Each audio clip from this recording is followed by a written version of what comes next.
वेदों के पुनरुद्धारक महर्षि दयानंद सरस्वती ऋग्वेदादिभाष्य भूमिका में वेद विषय विचार नामक अध्याय के अंतर्गत कहते हैं कि सुगंध आदि से युक्त जो द्रव्य अग्नि में डाला जाता है उसके अणु अलग अलग होके आकाश में रहते हैं।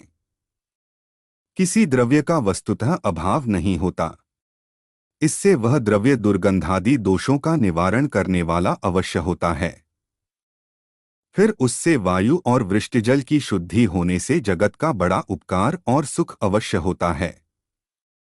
इस कारण से यज्ञ को करना चाहिए। पुनः इस शंका का निवारण करते हुए कि अतर और पुष्प आदि घरों में रखने से भी वायु और जल की शुद्धि की जा सकती है, महर्षि कहते हैं कि यह कार्य अन्य किसी प्रकार से सिद्ध नहीं हो सकता है, क्योंकि अतर और पुष्पादि का सुगंध तो उसी दुर्गंध युक्त वायु में मिलके रहता है, उसको छेदन करके बाहर नहीं निकाल सकता और न वह ऊपर चढ़ सकता है, क्योंकि उसमें हल्कापन नहीं होता है। उसके उसी अवकाश में रहने से बाहर का शुद्ध वायु उस स्थान पर जा भी नहीं सकता, क्योंकि खाली जगह के बिना दूसरे का प्रवेश नहीं हो सकता है। फिर सुगंध और दुर्गंध वायु के वहीं रहने से रोगनाशादि फल भी नहीं होते हैं। महर्षि ने वेद मंत्रों का भाष्य करते समय कई स्थलों पर यज्ञ करने के लाभों का उल्लेख किया है।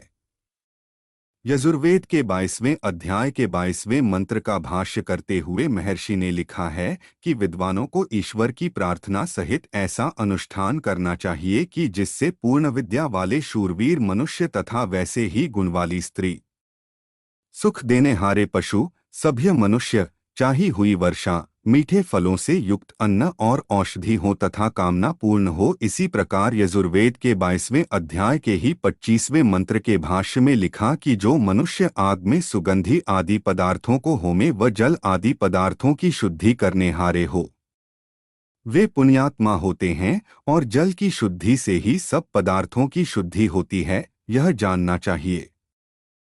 सब्सक्राइब कर लें ताकि नई नई ज्ञान की बातें आपको नियमित प्राप्त होती रहें। धन्यवाद।